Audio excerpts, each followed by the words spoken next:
les amis, Yann 67600, toujours en Alsace, toujours dans le Bas-Rhin et à nouveau dans le garage. Voilà, à nouveau dans le garage parce que forcément ça va être un bricolage mob aujourd'hui. Voilà, donc bricolage mob, on va parler de ça là. Attendez, hop, on va faire un... Tchup. Voilà. Oh là, je prends l'argent arrière. Donc voilà, c'est le petit moteur 50 cm3 d'origine Peugeot. Euh, plutôt pas mal. Il tournait, il avait l'air de tourner. On voit ici le variateur qui est d'origine bridé encore. Donc on va le débrider celui-là. Ah! Ça va faire partie d'un des tutos démontage, nettoyage, parce que là on voit que c'est crado. Hein. J'ai essayé de le nettoyer juste à un petit endroit et j'ai vu que ça marchait. Je sais plus, c'est là que j'ai commencé. Hein. Voilà. Donc ça va être démonté, nettoyé, parce que vous voyez bien, il y a de la crasse partout. C'est cracra. Cracra partout. Pas cracra partout. Voilà. Donc on va le démonter pour le nettoyer. Là c'est pareil. Hein. On voit que c'est plein de graisse, etc. Donc démontage, nettoyage, débridage pour lui. Donc voilà, c'est ce qu'on va faire. Vous avez vu que j'ai un nouveau ressort moteur Polini qui se fixe normalement ici. Allez voir, je vous zoome un coup. Tac, il se fixe là et ici, entre les deux. C'est ce qui sert normalement à tenir le pot d'origine. Sauf que moi, j'ai une attache cassée. Ah ouais, donc je peux pas le fixer, mon ressort moteur. Ça, c'est con! Donc, j'ai acheté un autre support moteur d'occasion, hein, un truc d'époque aussi. J'ai pas pris un neuf, j'aurais pu prendre un neuf. Mais non, j'ai pris un machin d'occasion quand même. Donc voilà, on va devoir le remplacer tant qu'à faire. Donc, vu que les boulons sont là, les têtes et les écrous sont là. Quand on aura viré le variateur, on pourra desserrer le tout, logiquement, sans trop se galérer. Et on pourra, à ce moment-là, changer ça. Et ici, les deux sont bien là, hein, les deux petits bouts. Ceux-là là. Et on pourra fixer notre ressort moteur. Voilà. Allez, je vous reprends dès que je commence à démonter et à nettoyer. Alors les amis, on va commencer un petit coup de démontage et le nettoyage par la pipe. Alors la pipe, regardez bien. Ce qui se cache, c'est une Polini. Ah! Polini d'époque. Donc on va se démonter ça. Et puis on va la nettoyer, puis stocker en attendant de démonter le reste. Hein. Donc, allez. Hop là. Si je fais tomber ma clé, ça va pas aller. Donc, et comme ça me permettra d'accéder au clapet et de voir ce que c'est comme clapet. Si c'est des clapets d'origine, je vais peut-être me prendre des Polini aussi, si déjà. Polini ou peut-être d'autres, je sais pas. Encore. Voilà, hop là, un boulon. Ah bah, je peux vous dire que la pipe était pas serrée des masses. À mon avis, ça devait faire peut-être un peu prise d'air, cette histoire-là. Voilà, celui-là était déjà plus serré.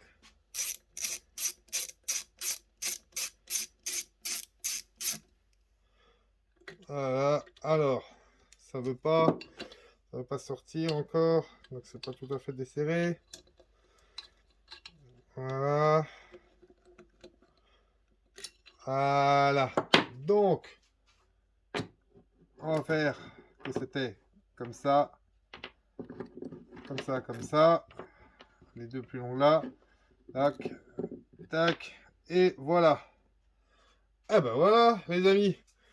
On voit bien que, en fait, j'ai des clapets. Attendez, regardez bien. J'ai déjà des clapets Polini. Je pensais en acheter. Mais c'est 15 balles d'économiser. Alors on voit qu'ils sont encore bien collés à la plaquette. Hein. Donc ils sont pas usés. C'est clapet Polini carbone. Donc voilà. Ils sont bien, ils sont en forme. Donc on va les laisser comme ça. Hein. On voit que le plan de joint est bon. Les joints eux-mêmes devaient être pas mal. Alors par contre, j'ai l'impression que j'avais qu'un seul joint. Donc ça par contre, c'est pas le top. Normalement, il faut un joint ici et un joint entre les deux. Donc voilà, vous allez vous dire, enfin, ou me dire à moi, avec quoi qui va nettoyer ce machin tout cracra, là, tout sale. Et bien tout simplement, avec du nettoyant frein, les amis. Le nettoyant frein, ça vous aide à tout. Tac, on met un peu, tac, on prend son chiffon et on va l'avoir quasiment comme si elle était neuve. Je suis prêt à parier que, enfin, neuve peut-être pas, mais on va l'avoir dans un très bel état parce que bon, elle est pas, c'est pas un truc qui est soumis à de grandes saletés. Donc bon, tac, on va enlever le joint parce que de toute façon il est cuit, il faudra le changer. Hein. Donc pour enlever un joint, logique, hein. Comme ça, on passe en dessous. Là, c'est le côté qui est le plus près du carter. Donc il est un peu plus, on dira, cuit. Donc il a eu un peu plus chaud. Donc voilà. On enlève. C'était la marque Motori. Donc à mon avis, c'était un Polini. Ça devait être un Polini, mais c'est pas grave. Donc voilà. On a un petit goût de 000 ici. Propre. Celui-là. Je vais remettre un coup de... Et on va frotter. Avec le 000. Vous allez me dire, mais pourquoi il se fait chier autant pour la pipe et tout. Il n'y a pas besoin et tout. Ça n'a pas besoin d'être le truc hyper propre.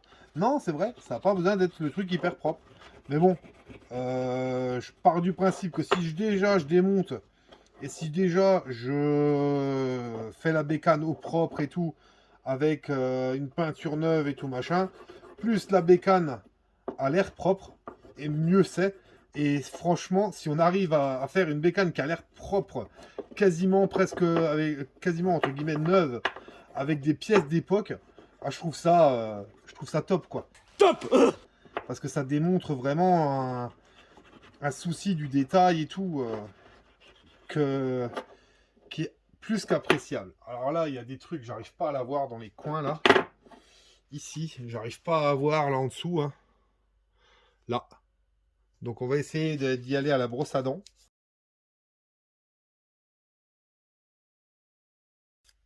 Eh ben, c'est plutôt pas mal. C'est plutôt pas mal.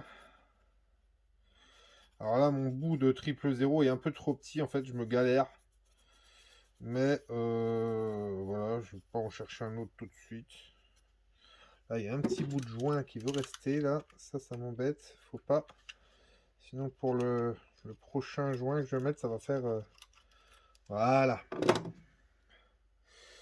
Voilà. Donc, je vais prendre un ancien bout, là. Tac. Tac.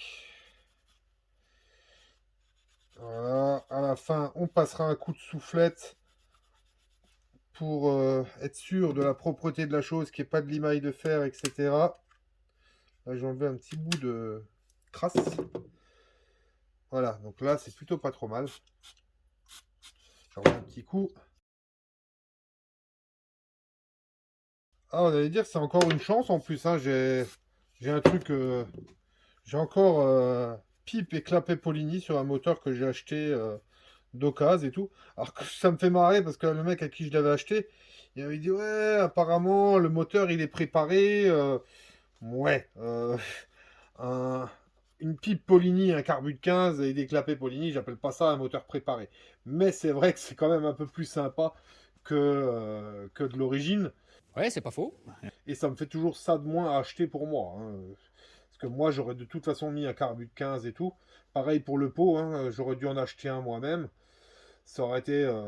je l'aurais fait, hein. Mais voilà, si je peux m'économiser l'achat d'un pot, c'est pas plus mal. Donc voilà, la pipe est propre. On la remontera avec des joints neufs. Donc là, voilà.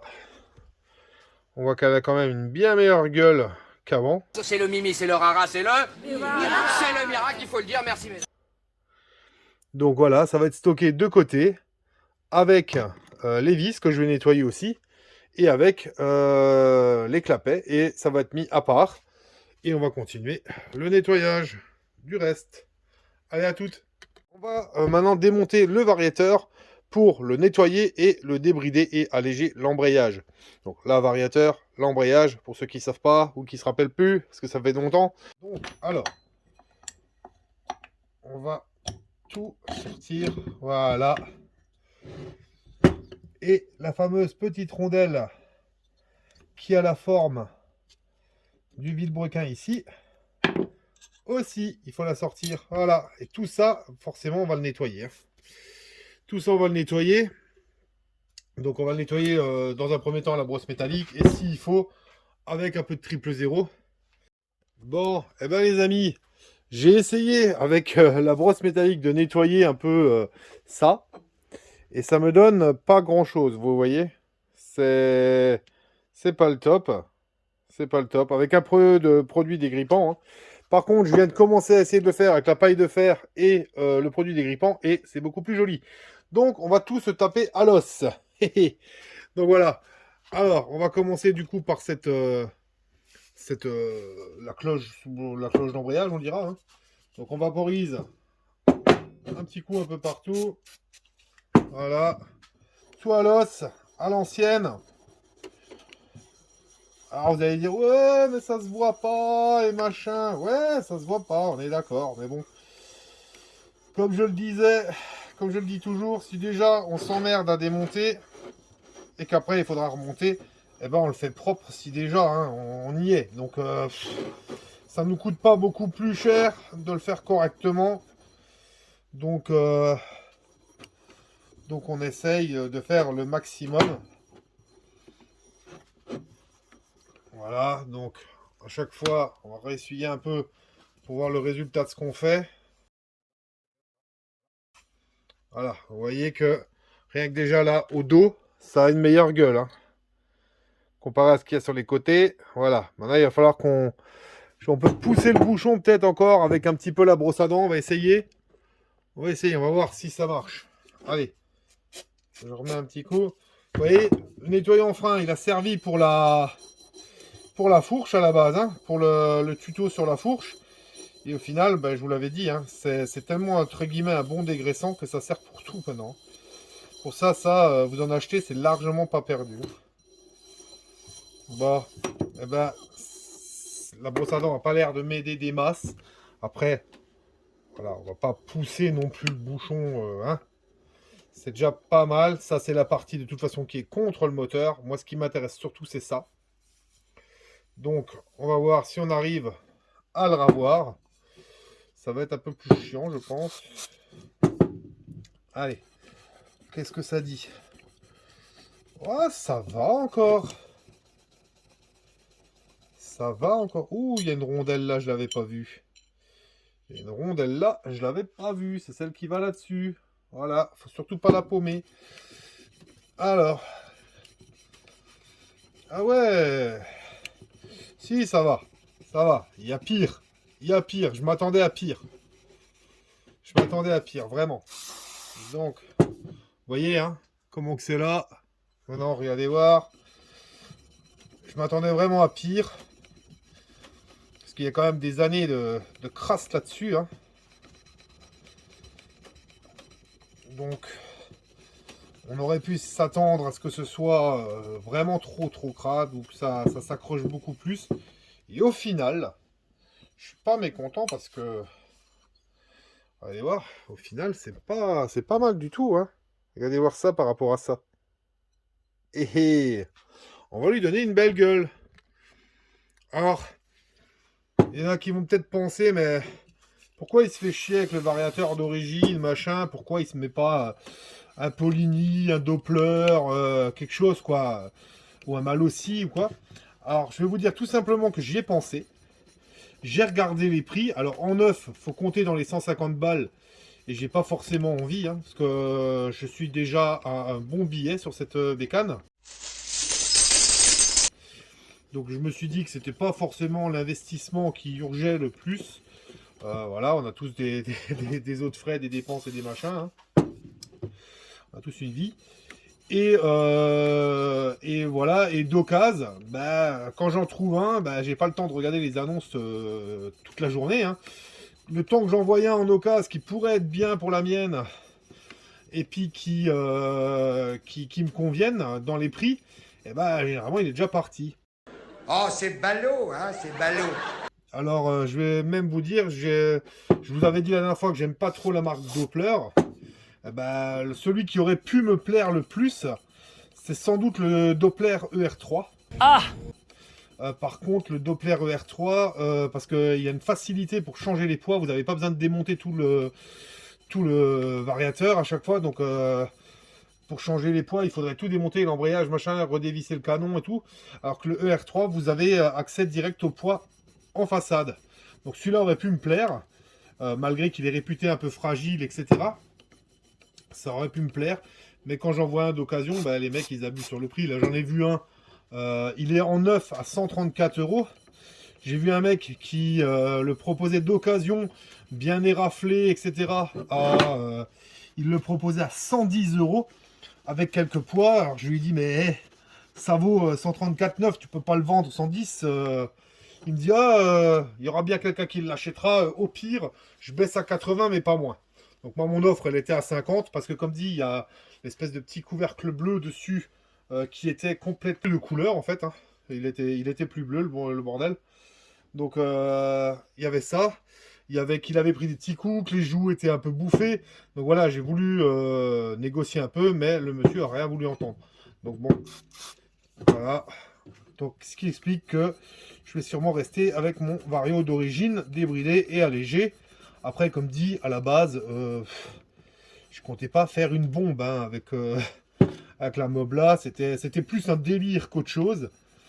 Et puis voilà, alors je me retrouve quand même à mettre un pot, la pipe, les clapets, la culasse, le cylindre, ouais, un petit cylindre. Ah! Un petit cylindre. Je ne dis pas de quoi, mais un petit cylindre quand même. Voilà. Et je me retrouve à faire ça alors que c'était pas prévu. Donc bon. Voilà, on va nettoyer aussi l'intérieur, hein, vite fait.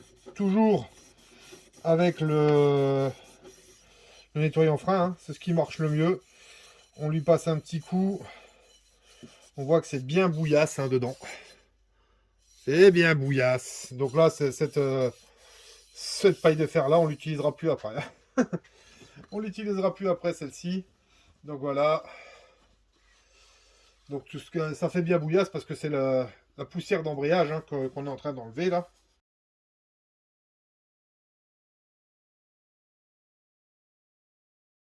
Et bien les amis, ça a plus la même gueule. Hein. Ça a plus la même gueule du tout. Hein. Tenez, regardez voir. Tac, l'intérieur est propre. L'extérieur est propre. Quand on va remettre ça dessus, voilà, on a intérêt à nettoyer le reste du moteur parce que sinon le reste va avoir l'air dégueulasse. Voilà. Donc maintenant, je vais continuer avec les autres pièces. Hein. Je vous reprends tout à l'heure. Bon, les amis, je me rends compte qu'en fait, la vidéo commence à être longue. Donc on va s'arrêter là pour cette fois-ci. Donc c'est la partie 1, démontage et nettoyage, pipe et cloche d'embrayage. Et la prochaine fois, vous aurez donc du coup la fin du démontage de l'embrayage pour le nettoyage et pour le variateur. Donc voilà. En attendant, je remercie tous les nouveaux qui s'abonnent. Bienvenue à vous les nouveaux, bienvenue dans la team des vilains. Je remercie les anciens et anciennes qui suivent toujours, qui sont toujours là, malgré que le sujet pour l'instant c'est plus trop la détection. Merci à vous les fidèles, merci, c'est là qu'on vous reconnaît, les vrais, depuis le départ, vous êtes encore là. Et un bonjour, une bise aux filles, les vilaines qui nous suivent toujours, pour certaines, pas toutes, on en a perdu sans doute en cours de route, mais voilà, on fait avec. Hein. Donc voilà, merci à vous d'être là, pensez à vous abonner, pensez que vous pouvez me rejoindre sur le Facebook de la chaîne. Donc vous tapez Yann67600 en toutes lettres pour me trouver, vous faites une demande d'amis que j'accepterai bien évidemment, et vous verrez que du coup je poste des choses tous les 2-3 jours, je discute avec les gens comme ça, je discute en MP, etc. C'est vachement plus sympa et convivial, donc abonnez-vous et rejoignez-moi sur le Facebook, et puis voilà. En attendant, prenez soin de vous parce que c'est important. À vous l'antenne, à vous les studios. Ciao mes amis!